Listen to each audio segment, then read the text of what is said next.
Hooty hoo, all my stock market gamblers. Welcome today. I'm Tall Mike. I'm so glad you're here. What do we got going on in the markets? Well, the markets, things are starting to come apart a little bit. That liquidity is drying up. Now you can see that in the junk bonds. The HYG is starting to roll over and come down. You can also see it with the interest rates. You got the 30-year over 5%. You got the 10-year. Now the 10-year is getting up there, right? If it gets over 5%, this gets really dicey and the market will start to come in. But Mike, we got Kevin Warsh in there. He's going to fix everything now. He's going to get it. Five different task force to tell them where to make interest rates go. Very interesting. Why is he starting all these task force? Well, he's going to need someone to blame when the markets fall, when the markets tumble, when the markets crash. He needs someone to blame. So 5 task force. That's who's going to get the blame. If I was one of those task force, I wouldn't want to do it because he's just going to throw the blame on me when this thing comes tumbling down. And it's going to come tumbling down. Now today we're going to talk a little bit about the real estate market, but we're first going to start with the bond market, right? Bond market, the 30-year above 5%, 10-year approaching 5%. Now the reason we start there is because everything is tied together. Everything's intertwined together. Now a lot of people, well, there's this debate. Should you be in the gold market or should you be in the bond market? Now, Harry Dent swears you got to get into the bond market because gold is going to $1,000 according to Harry. And those bonds, they're just going to shoot up. Well, my opinion is you don't want to be in the bond market. I think the bond market is in a collapse already. I think it's going to continue to collapse. And my take is that we're going to get the long end, the 30-year, right, over 10%. Over 10%. Now, granted, that Kevin, he's going to do the money printing, trying to lower the rates of the short end down to 0% because that's what the Donald wants. Donald put him in there because he's going to lower the short end of the curve, but he's got an inflation problem. Now, I don't think he can fix inflation. I don't think he can fix it. Inflation's that everything tax that we talk about. It's a tax on everything you own, everything you make, and everything you spend. It's the everything tax, and Kevin says that that's a bad thing. He's going to eliminate the everything tax. He's going to eliminate the inflation tax by bringing it back down below 2%. Now, I don't think he can do that without crashing the markets, right? How would he do that? Well, he'd have to raise rates above the cost of inflation to get inflation to come down. Now, my take is inflation's running 8 to 10% right now.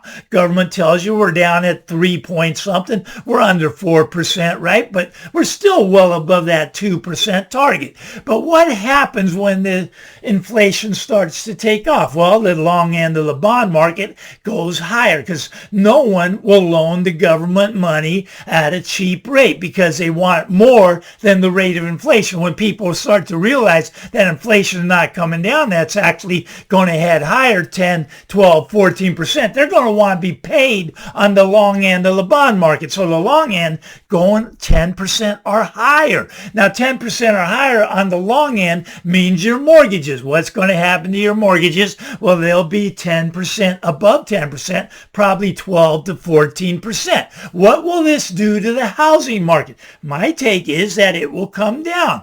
But Mike, housing's going to go up because we got inflation. A lot of people believe that, right? A lot of people believe that inflation's going to push the houses higher. But there's a couple problems with that, right? If you got inflation running 10, 12, 14%, you're going to have mortgage rates above 10%. Now, what's that going to do to the house prices? When you get mortgage rates above that 10%, it's going to really knock the prices of the homes down. It's going to knock them down pretty fast, in my opinion. We don't have buyers now where the mortgages are running 6.5%, right? I mean, you get a mortgage at 10, 12%. Well, who's going to buy it? Nobody's going to buy it unless the prices come down. So even though we're going to have this hyperinflation scenario, we're going to get mortgage rates up and we're going to get the houses to come down. Now, what you really want to do is get gold so you can buy houses in relationship to gold. gold. Maybe we go like the Weimar Germany did, right? Weimar Germany had hyperinflated. And what was 1 ounce of gold? What could 1 ounce of gold do in Weimar Germany? 1 ounce of gold could buy you the average price home. Interesting. Let's say you had 25 ounces. You could buy the whole block. You could get the whole block of homes. So you want to invest your money, save your money in gold for when this happens, because this is just around the corner, in my opinion. And you got these problems now. Inflation is a bad thing. Hyperinflation is like the worst thing that can happen to a country, right? And I don't think there's a thing Kevin can do about it. He thinks he can lower it down to 1%. We'll see if that happens. My take is we're going higher, and we're going much, much higher, and the dollar debasement trade is still on. And because that dollar debasement trade's still on, you're going to get interest rates going up and up and up and up. Prices of things are going to continue higher in food, in gasoline. But my take is houses not going to continue higher because the mortgage rate's going to go higher, and it's going to eliminate people. And that's if you can get a mortgage. A lot of these banks are going to be falling over by then, right? The credit is starting to tighten up now. We're seeing liquidity starting to tighten up now. The private credit market, they are having trouble borrowing, and if they can borrow, it's at a higher rate, which they can't afford. So a lot of these companies are going to start to go under, along with the banking system, start to go under. The credit market will dry up. So what does that leave us with? That would leave us with cash buyers only. Now, if you might have guessed, cash buyers do not pay full price for houses. No, no, no. Cash buyers will offer you 30 cents on the dollar. So you got $1 million house, you can't sell it because no one can get that 12, 14, 16% mortgage. You got a cash buyer coming in. They'll offer you $300,000, maybe on a good day. They'll give you $400,000 for your $1 million house. You'll sit back and say, I'm not taking it. Great. You're going to sit there and watch your house come down to that price, because when your neighbor gets desperate, see, the reason people get desperate when there's inflation is because they bought these homes using 50% of their income towards their mortgage, right? If you bought in the last 4 years, 50% of your income goes towards your mortgage pretty much. And that's a problem, right? Because it doesn't leave you any money left over to live on, right? It doesn't leave you money for food, doesn't leave you money for the property taxes, the insurance, the upkeep on things. Things break, right? But you don't have the money for that. So your lifestyle really gets cramped up, right? So you have to get out of your situation. Now, if your neighbor's sitting back there because he's waiting to get $1 million because he wants to get what Billy Bob got, right? But everybody can't get what Billy Bob got, not when it starts to come down. And it's going to start to come down pretty hard. So he puts his house on the market. You're listed for $1 million. Sitting back, waiting to get the $1 million. He comes in under you, $900,000, right? But he doesn't have any buyers either because no one can get the mortgage. Well, that guy comes along and offers him $300,000. He counters him at $400,000 and he takes the price, right? What does that do to your home value? Your home value comes down alongside, right? Because when the appraiser comes out there, when you finally find somebody who wants to go get a mortgage, who wants to go get a loan, he's got to get your house to appraise. And when they see the one next door to you sold for $400,000, he's not going to give you that mortgage at $900,000. He's going to say, no, no, no, we're not going to do that. But he can't get the mortgage, right? So it's all you got left is these cash buyers. That's a problem. But you're sitting back there with your $1 million home that you paid $500,000 for, right?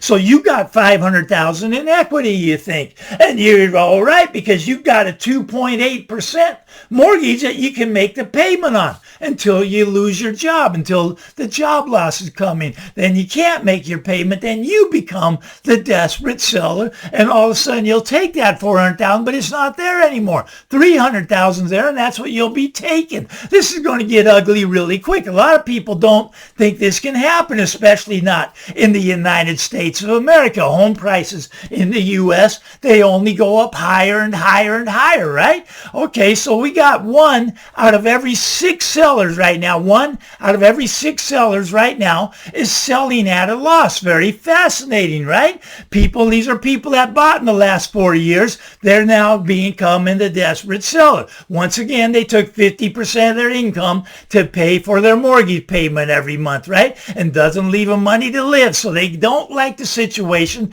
They want to sell their house. They want to go back and be a renter because they can rent the house for half the price that their mortgage is. So they put the house up for sale. 1 out of 6 sellers right now are selling at a loss, selling below where they bought it at, right? That's interesting. You got condominiums. Condominiums are in big trouble. 20 to 30% of them are already underwater of the ones bought in the last 4 years. They're underwater, right? You've lost all your equity. You're underwater. It's just a question, are you going to give the keys back to the bank? Or are you going to save your credit and bring extra money to the closing table when you go to sell? Very interesting, right? But 80% of people that bought in the last 4 years, 80% have buyer's remorse. In other words, they wish they had never bought a house. Not in the last 4 years. A lot of people saying, but Mike, you've been hurting people. You've been on here for 4 years telling people not to buy a house. I've been telling people you do whatever you got to do, but houses have never been more unaffordable.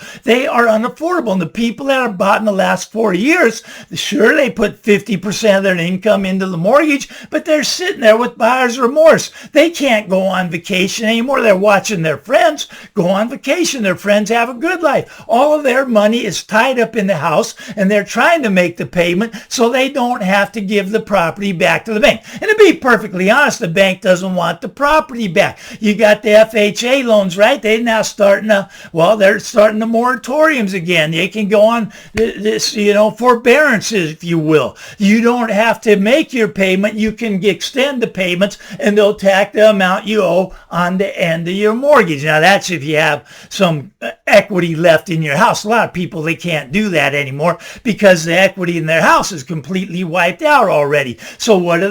They just are dumping them on the market. The inventory is going to start to flood once you see the job losses. And once you see the banks starting to fall over, this is going to get really messy. Granted, we're in the largest real estate bubble in the history of the world. I mean, China's even worse than us. They got the biggest bubble, right? And they're already starting to come down, and we're going to follow in their footsteps as we start to drop 30, 40, 50, 60% or more. Some areas are already down 30%. Florida's got some of those areas. Texas has some of those areas. A lot of areas are dropping, right? Arizona's dropping.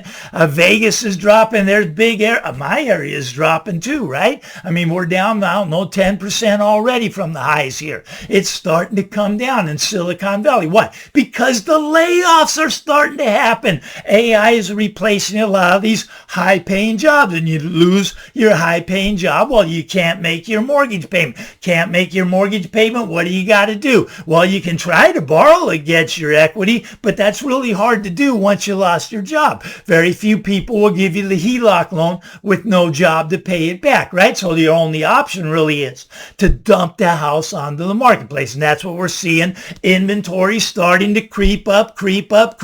Now, they're just sitting there because you got the people sitting back saying, I'm not selling until I get Billy Bob's price. Well, they're not quite desperate enough yet. I keep saying, don't shop for the house, shop for that desperate seller. They're out there now. Not all of them. Some are sitting back saying, I'm going to get what Billy Bob got, or I'm not going anywhere. Well, you can just watch your house come down in value. That's perfectly acceptable, right? It's your money, your equity that's getting wiped out. The boomers, look at a lot of us boomers, we're starting to die off. That's freeing up inventory, right? That's going to help solve the housing problem. They passed that bill. That bill's not going to help solve the housing problem, right? They're limiting the corporations to 350 homes. You can go out and buy 350. Can't buy 351 anymore. Very interesting. What they don't get is horses already left the barn. The corporations, they're dumping their houses. They want out of this market. They see the writing on the wall. They see it come down. Now, of course, not in your area. You live in a great area. There's no death, no divorce, and nobody loses a job. Your area only goes up. Everybody wants to live there. It's booming. Hurry up and buy before it's too late.